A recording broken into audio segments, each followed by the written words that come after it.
3 engines, 3 reputations, and the data says all 3 are wrong. Midnight, a shop floor off the interstate, a Kenworth, a Cascadia, a Pete, 3 D-rate codes glowing. Every man in the Bay knows the ranking. The Detroit's untouchable, the Cummins is bulletproof, and Packer's the one nobody admits they spec'd. Then we pulled the numbers, court dockets, fleet spreadsheets, warranty records. There's an $18,000 invoice in this story for a $500 part, a $2 billion penalty that isn't what you think. So, which engine survives the ledger? Not the one you're betting on.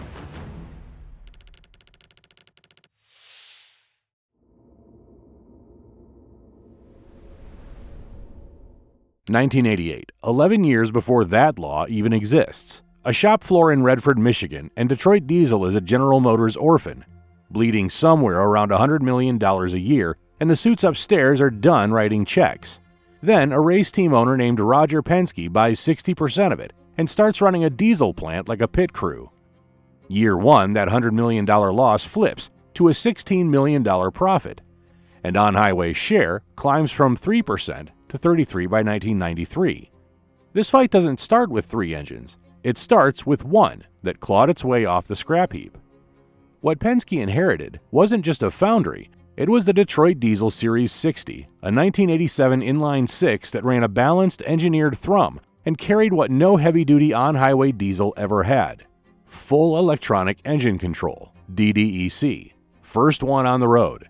That box is why the platform was worth saving.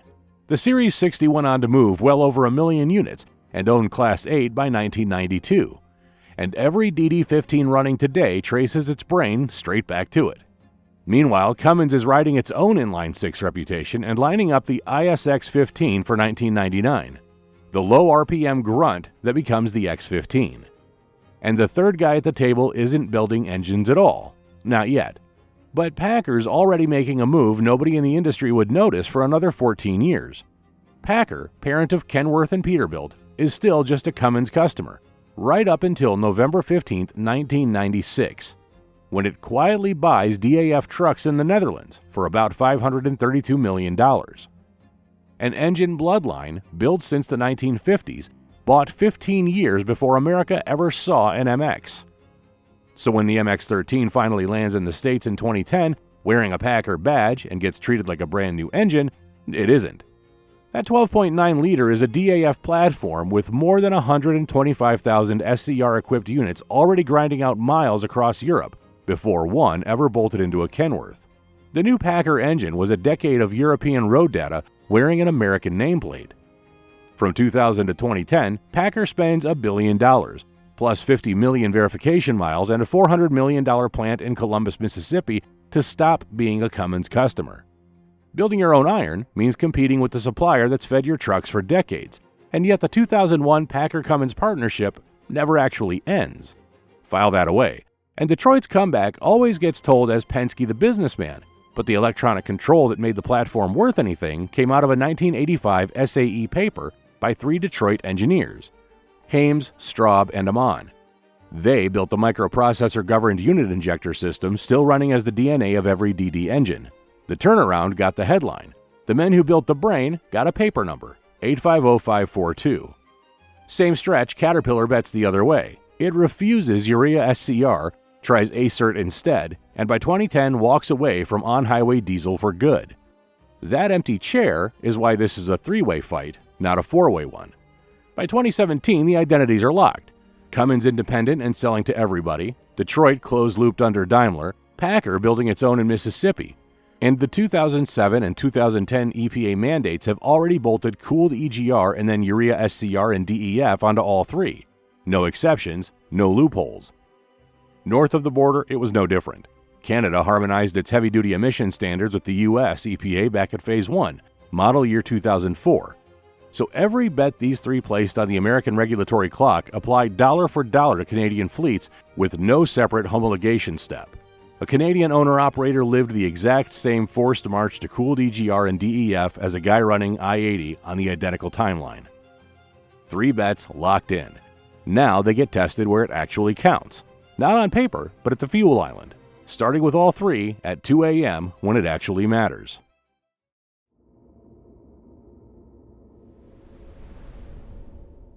Midnight, a shop floor, 3 different screens, 3 different D-rate codes glowing on 3 different engines, and the same argument that never gets settled. The Kenworths throwing an aftertreatment fault, that low Cummins grunt gone dead quiet. The Cascadia's stuck in a regen that won't complete, the Detroit's balanced thrum idling rough. The Pete's flashing a fuel pressure code, the MX-13's flatter hum choking down. 3 trucks, 3 brands, 1 bad Tuesday every man in this bay has already lived. You already know what a D-rate feels like at 2 a.m. The question is, which of these 3 does it to you first, and what it costs when it does? Start with the reputations, in the audience's own words, before we flip a single one. The Packers, the dreaded MX-13. There's literally a truckers forum thread by that exact name. The Detroit's the untouchable. Any Detroit will outlast anything else on the road. And the Cummins is a safe middle bet. The X15's bulletproof, you can't kill it. 3 reputations, everybody at the truck stop already knows cold. Here's the problem. The legend and the ledger don't agree. And not on one of these engines, on all 3. Take the most hated engine of the 3, the MX-13. The one nobody wants to admit they spec'd. Posts some of the lowest reported maintenance costs in the fight, with fleets tracking it as low as 12 cents a mile, with the simplest aftertreatment, the fewest sensors, and a highly competitive line haul oil change interval stretching up to 75,000 miles. The engine with the worst reputation quietly owns the best cost data. That's the entire video in one line. Now line up all 3 on the hard record. Packer's the one with the paper trail. 2 class actions 8 years apart, same nameplate. BK Trucking Company versus Packer, filed 2015, case number 15-2282, over a common aftertreatment defect that kept derating and repowering trucks even after repeated warranty repairs. Then 10th Gear LLC versus Packer, filed December 2023, case number 223CV01933, over an MX-13 fuel injector that clogs and starves the cylinder of fuel. A defect Packer acknowledged as warrantable but, per the complaint, couldn't permanently fix. And it gets worse. The ugliest MX-13 story isn't even a design defect. One owner documented paying about $18,000 at a Kenworth dealer for a repair, where the actual part ran around $500.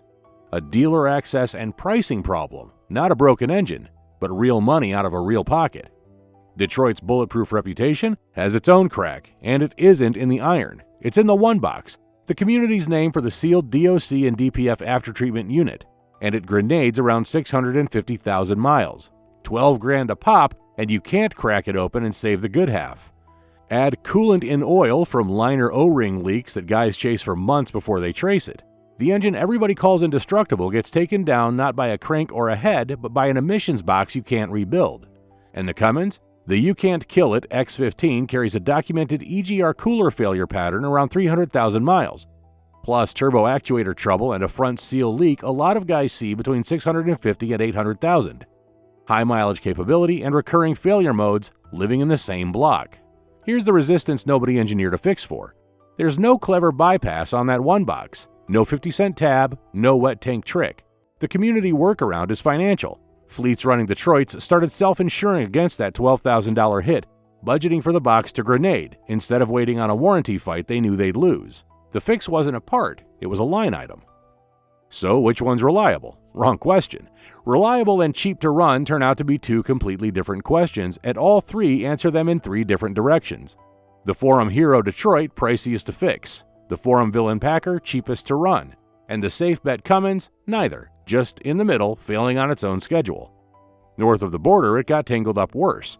A Canadian class action over Packer trucks fitted with Cummins X15 engines, model years 2007 to 2009, documented systemic EGR, DPF, and aftertreatment failures.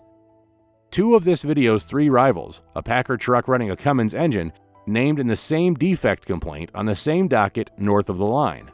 Reputation is one scoreboard, the invoice is another. And the warranty accruals are about to complicate all 3 of these reputations even further.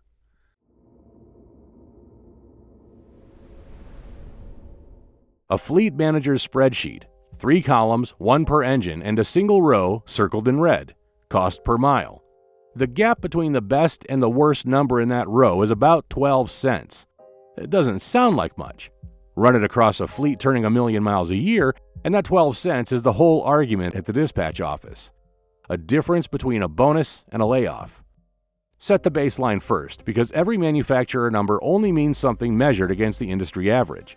Here's the number everything else in this video gets measured against. Per ATRI's 2025 operational costs of trucking report, repair and maintenance ran 19.8 cents a mile industry-wide, actually down about 2% from the year before.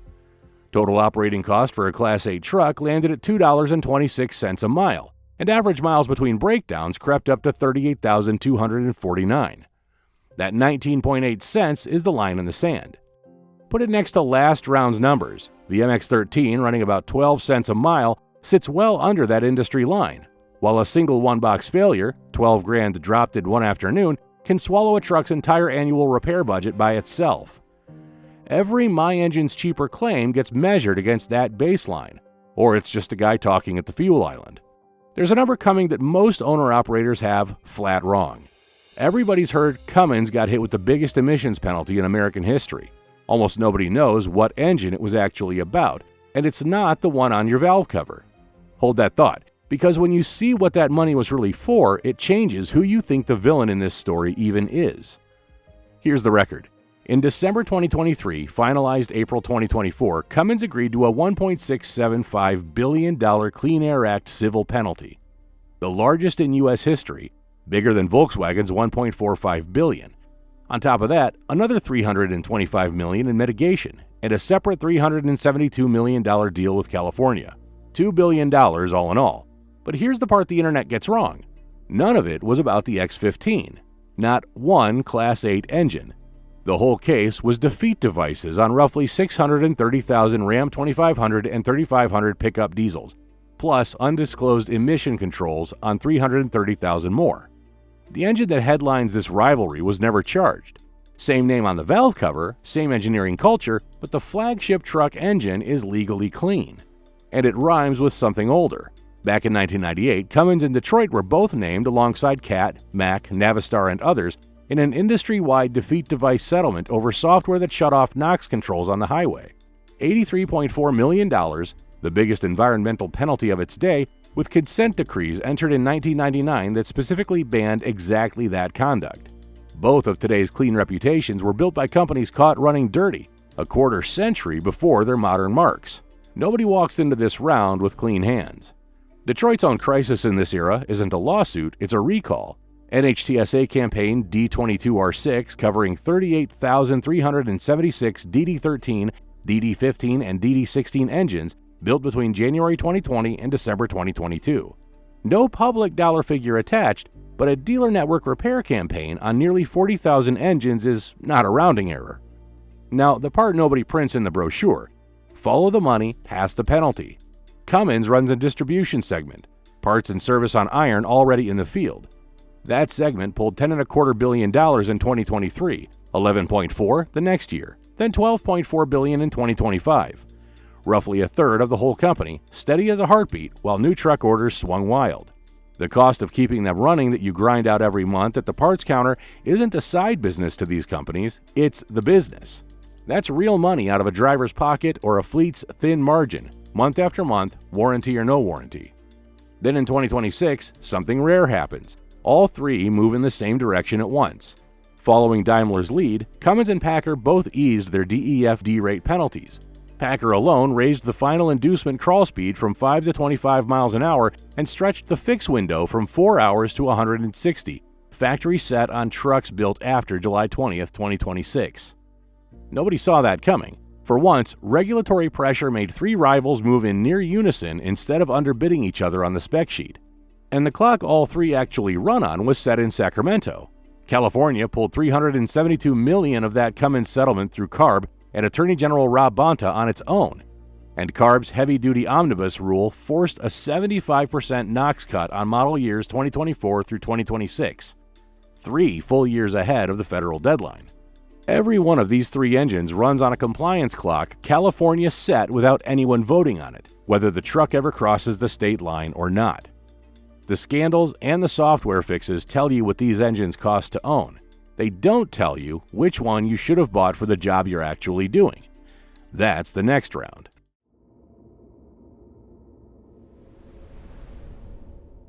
3 fleets, 3 completely different jobs. A long-haul reefer running coast to coast, loaded to gross, living at 65 on the interstate. A vocational dump truck grinding gravel on a job site, in and out of the torque band all day long. A regional box truck that's home every night and never sees a real grade. 3 different engines under those 3 hoods, and here's the thing nobody wants to hear. Not one of them is the wrong choice. Best was the wrong question from the start. Start with a resale, because resale lies to you. Resale tracks brand prestige more than it tracks reliability data. A Kenworth or a Peterbilt commands a premium over a Freightliner Cascadia on the used lot, no matter which engine's actually bolted underneath. The badge sells the truck. The engine just has to not embarrass it. So the best engine question is already bent before anybody pops a hood. Now the part with a name and a number attached, not an anonymous forum brag. Watkins Trucking, a family-owned flatbed outfit running 50 company drivers and 35 owner-operators, bought 3 used 2012 Peterbilt 389s running Packer MX-13s. They measured a real 0.7 of a mile per gallon gain over the trucks they replaced.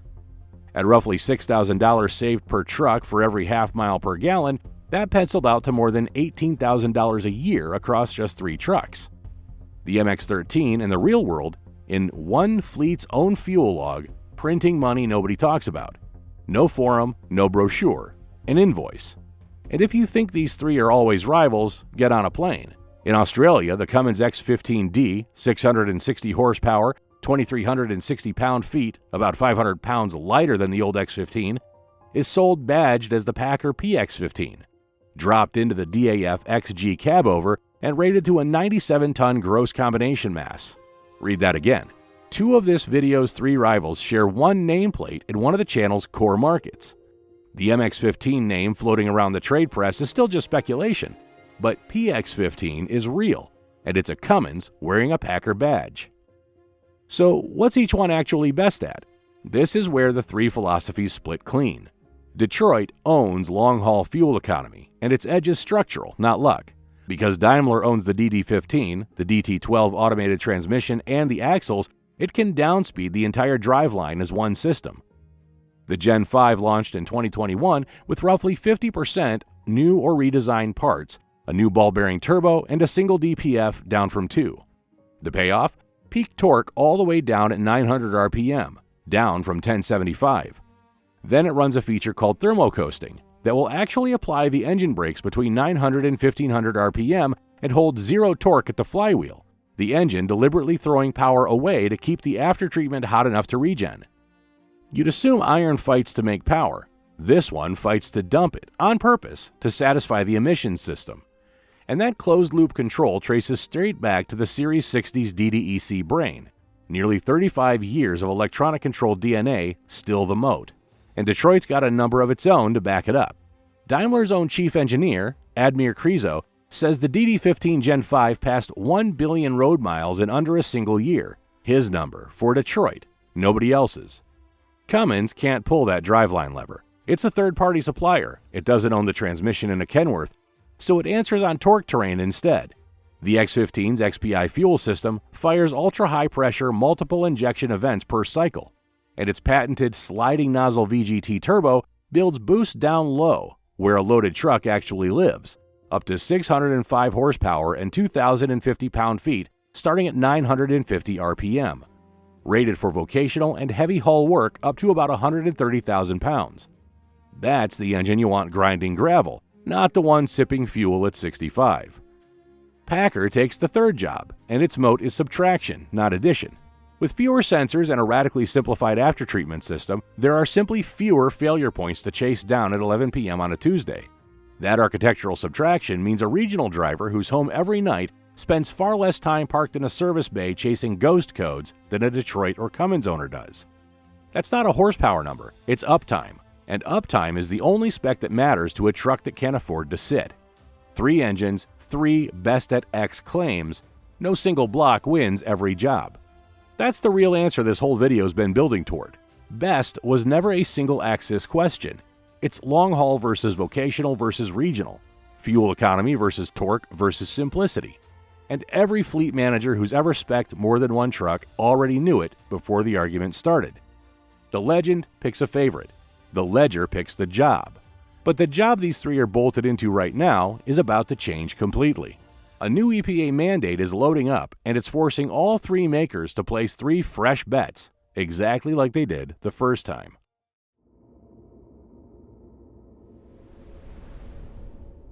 Same law, new chapter. EPA 2027 cuts allowable NOx by roughly 82% versus today's truck, and it doesn't stop at the tailpipe. It jacks the emissions system warranty from 100,000 miles all the way to 450,000 and stretches required engine useful life from 435,000 miles to 650,000. That's the exact same kind of regulatory hammer that built this rivalry in the first place, swung again, and this time it comes with a warranty bill attached. California didn't even wait for it. CARB's heavy-duty omnibus rule already cut NOx 75%, from 0.20 of a gram down to 5 on model years 2024 through 2026, 3 years early, carving a real California spec versus 50-state engine split that fleets have been living with since 2024. 3 manufacturers, 3 redesigns, all unveiled within months of each other in 2026, and every one a different bet under the identical mandate. Cummins sheds about 150 pounds off the X15 with a 3D analyzed sculpted block that finally retires a casting dating to the 1990s, relocates the rear gear train, and runs a dual catalyst aftertreatment fed by its own 48-volt belt-driven alternator to knock cycle NOx down 83% and idle NOx by 2/3. Still up to 605 horsepower and 2,050 pound-feet. Detroit's not sitting still either. Detroit calls its Gen 6 evolution, not reinvention, keeps the DD15 up to 505 horsepower, adds new 425 and 455 ratings, and streamlines the fuel system, retiring the old amplified injection for another 3% of fuel economy. DD13 and DD15 landing January 2027, DD16 a year behind. Packer goes after weight and combustion longevity. Same law, 3 different answers. Nobody converging on anybody. But Cummins is holding a card the other two aren't. The X15 isn't just a diesel anymore. Underneath, it's the Helm platform, one common base block below the head gasket with the entire fuel system swapped out above it. That's how the same engine ships as diesel, as the X15N natural gas variant that's been running in Walmart's fleet since 2024, and as the X15H hydrogen version that Werner Enterprises already signed a letter of intent for, 500 engines. 1 block, 3 fuels, which means Cummins doesn't have to bet on which future wins. It just has to build whichever one does. Because here's the callback that closes the loop. Remember the Packer-Cummins partnership? The rivals who kept doing business together, selling you a Cummins X15 in the same Kenworth showroom as their own house engine? That wasn't a quirk. That was the industry's actual operating logic, and now it's playing out at the very top of the food chain. For model year 2027, Daimler Truck North America, Detroit's own parent company, is adding Cummins engine options across Freightliner and Western Star, right alongside Detroit's own next-gen diesel. Read that slowly. A corporate parent of the DD15 is going to sell its arch-rival's X15 in its own trucks. That's the end of Detroit's closed powertrain doctrine, the vertically integrated moat that was its whole identity, traded away at the OEM level. The two brands the whole audience thinks of as enemies are becoming supplier and customer again. And there's a sting in the timing. That 450,000-mile warranty mandate, the one that forced every one of these redesigns, is exactly the kind of bill that eats into the aftermarket profit these companies count on. 3 times the warranty window is 3 times the risk the maker eats before you ever pay for a part. Cummins engineering lead on the 2027 program, Brad Sutton, is selling data-driven integration as the answer. The truth is all 3 are re-engineering blind because the rule itself may not hold still. So nobody's betting on convergence. Under one identical mandate, each maker chose a different trade-off. Detroit doubling down on integrated downspeeding, Cummins on torque-first vocational muscle, Packer on simplified low-cost longevity. And Cummins is hedging the entire argument by building its engine to burn whatever fuel ends up winning. That alt-fuel bet already landed inside America's largest private fleet. Walmart ran the first North American Cummins X15N. A production of the X15N powered 5th-gen Freightliner Cascadia kicked off in summer 2025. A Daimler truck carrying a Cummins engine out in the real world before the 2027 deadline even arrives. The fight at the fuel island isn't ending in 2027. It's getting a fresh set of variables. a hydrogen engine, a natural gas freightliner, and a warranty rule the EPA might not even keep. Same fight, more ways to lose it.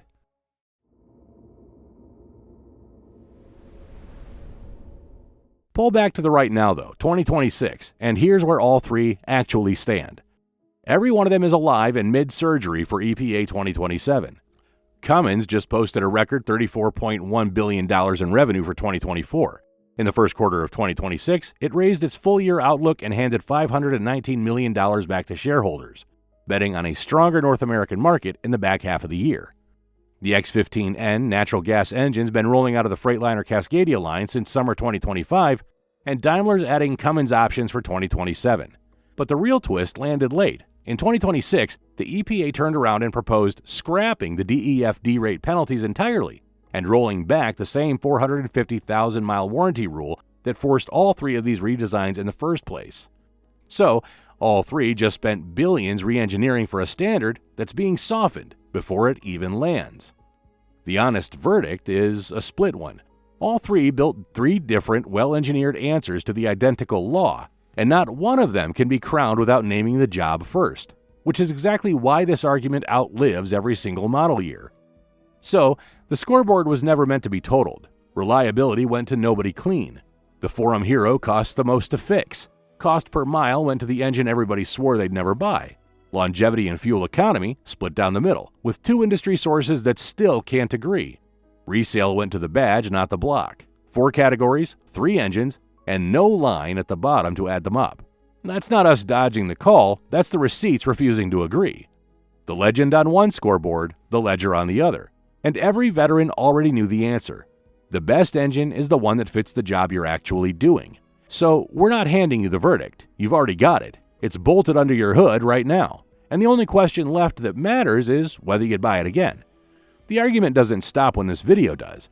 It's still running in every shop bay and at every fuel island right now, with 3 different valve covers and 3 guys who are each dead certain they're right.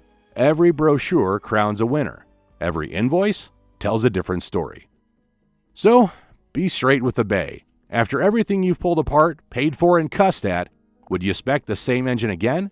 Or did the ledger finally change your mind?